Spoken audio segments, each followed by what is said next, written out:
Hey, Greysteel Nation. Sully here with the Barbell Prescription. And this time, we're going to continue our review of programming. We started this series with a 30,000-foot view of the topic, including a timeline of the typical natural history of training over a lifespan, and an emphasis on the most important training variable, consistency. We followed that up with an overview of the novice linear progression. Now, if you haven't already, I strongly suggest that you take a look at those two previous videos. This week, we're going to look at intermediate programming with an emphasis on two of its most important and overlooked qualities: its gradual evolution from the novice progression and its high potential for individualization. As the weight gets heavier and recovery becomes more challenging during the novice LP, minor modifications such as a light squat day are introduced. Older athletes, female athletes, and older female athletes may see a shift from 5 reps for 3 sets to 3 reps over 5 sets. As training unfolds and weight continues to increase, the athlete's performance may indicate that a single set of 5 or 3 is attainable at increased weight, but not for 3 sets across. In this situation, the work set may shift from a single set at the new increased weight, followed by 2 drop sets or back off sets at a particular percentage offset that works for that athlete at that time. So, for example, a lifter may have progressed to a squat set at 90 by 5 by 3, but at 92.5 pounds, she begins to fail the last rep of the following 2 sets consistently. In this case, I might prescribe a top set of 92.5 by 5, followed by 75 by 5 by 2. This will allow the athlete to complete all sets and also give her a little bit of extra recovery window after many weeks of rapid novice advancement.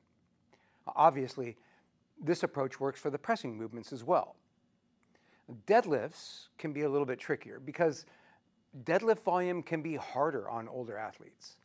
But I have found it useful to go from a single set of 5 to a heavy triple, followed by a single back off set at, say, 85 or 90%. Clearly, the linear progression is becoming rather less linear. It is in precisely such ways that the late novice LP sort of morphs step by step into an intermediate program.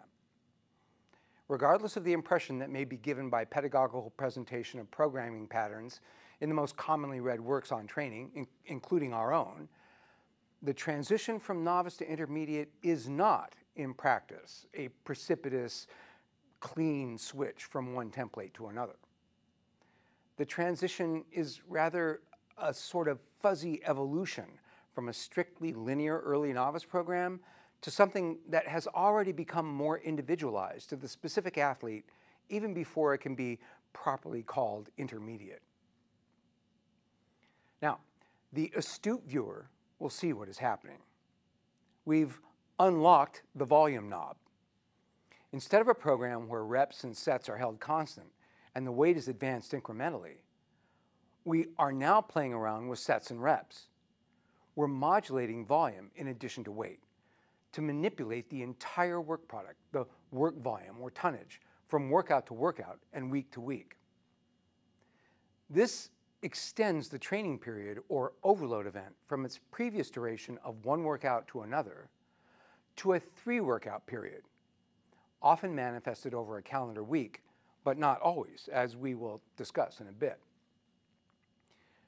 Now, this transition, which I must again emphasize happens gradually rather than simply by jumping from one template to another, this transition marks the beginning of intermediate training. At Greysteel and in most similar practices, intermediate training is dominated by heavy, light, medium, or HLM programs. Heavy, light, and medium here refer primarily to the stress imposed on the athlete rather than the actual weight on the bar, although training stress is clearly a function of load. The Texas method, the didactically prototypical intermediate template, traditionally the go-to program for novice intermediate transition, can be thought of as a type of inverted upside down, inside out HLM, which we almost always skip. In selected, gifted, competitive masters with high recovery potential, it can be highly productive, but for a limited time. Even younger athletes tend to burn out on Texas after a relatively short interval and move on to more forgiving HLM structures. I did Texas once. I got a lot stronger. I will never do it again. Heavy, light, medium programs can encompass an infinite variety of permutations, allowing for exquisite individualization across athletic populations. The program can be adapted as the athlete grows stronger or runs into obstacles. Heavy, light, medium programs can accommodate the incorporation of hypertrophy work, power work, accessory and conjugate work, and programming aimed at the optimization of performance in different sports. The versatility of the heavy, light, medium programming approach never ceases to amaze me, and the barbell prescription devotes many pages to how the program can be varied and progressed. I'd like to explore just a few modifications to heavy, light, medium as a clarification of that text. First, let's talk about alternating bench and press cycles. My co-author, Andy Baker, who is, in my opinion, a complete programming genius, likes to emphasize the bench for intermediate programming. And there's a lot to commend that. But I just love the press, and I prefer an oscillating approach. I divide my heavy, light, medium programs into press and bench cycles. So each pressing movement switches dominance with the other, being trained on heavy and medium days, and the off-cycle movement gets work on light days. The particular intensities and set rep schemes will be specific to the athlete and his goals, but overall, the approach looks like this.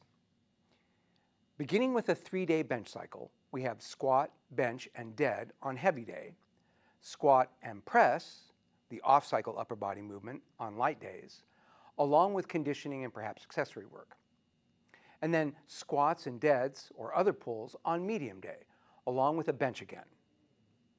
Then it's on to the press cycle, which flips the pressing movements around. Now, the press is on heavy day and medium day, and the bench is on light day. Now, let's talk about 3-day per week versus 2-day per week HLM approaches. The classic heavy, light, medium approach is a 1-week program, all 3 training days occurring over a calendar week. However, this is not required. The HLM structure encompasses, by definition, 3 workouts.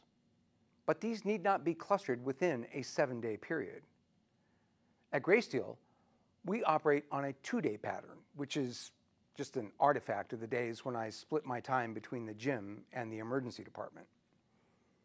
Accordingly, we spread the heavy, light, medium structure over about 8 days instead of 5 or 6. So we get, for example, Monday heavy, Friday light, Monday medium, Friday heavy, Monday light, and so on. For older athletes and/or athletes engaged in other sports or physical vocations, we find that this is entirely sufficient training frequency to drive progress for a long time. Another pattern we frequently use at Greysteel is moving the heavy dead. As strength increases, the athlete may arrive at a point where performing heavy squats and heavy deads on the same heavy day just becomes unworkable. In these circumstances, I've often found it useful to move the heavy deadlift to medium day. On this variant, we get a heavy day with heavy squats, heavy pressing movement for that cycle, and light deads or other pulls. Light day is the light squat and medium day for the off-cycle pressing movement. And on medium day, we now have the heavy dead, along with the medium squat and medium day for the on-cycle pressing movement. This approach can be further modified by performing deadlifts first on medium day, while the athlete is still fresh. That works really well. The linear novice program is relatively rigid, programmatic, and jealous, for want of a better word. For that brief magical time during which it can be followed, the novice program should be the focus of the athlete's training, to the exclusion of almost all other exercise except for active rest. Nothing should be allowed to interfere with the recovery that is driving the explosive increases in strength during this novice period. In contrast, intermediate programming in general, and heavy light medium programming in particular, encompass a virtually limitless variety, reflecting the transition from the uniform approach of the novice phase focused on just getting massively more strong in a short time, to the more complex, extended, and individualized intermediate stage, focused on staying strong, getting a little stronger over time, and playing your sport, which includes the extreme sport of aging well. For athletes of aging, this intermediate structure can be continuously modified over many months or even years, matching the evolution and capacities of the particular trainee. Shrink wrapping onto the individual athlete. In due course, the athlete is training in a program that is technically heavy light medium, but more correctly, it's just Ann's program, or Molly's program, or Mike's program, a sort of bespoke prescription for increasing strength and performance. Intermediate programming is more complex and accommodates more complexity. Once the novice LP has laid the foundation, the intermediate and advanced phases will permit continuing increases in strength and other performance attributes over time in a way that allows for other physical and life pursuits. Intermediate programming fosters a full flowering of the athlete at every level. Because once you have a strong foundation, there's no telling how strong, soaring, and majestic a structure you can erect. Life is a great metaphor for training. Thanks for watching.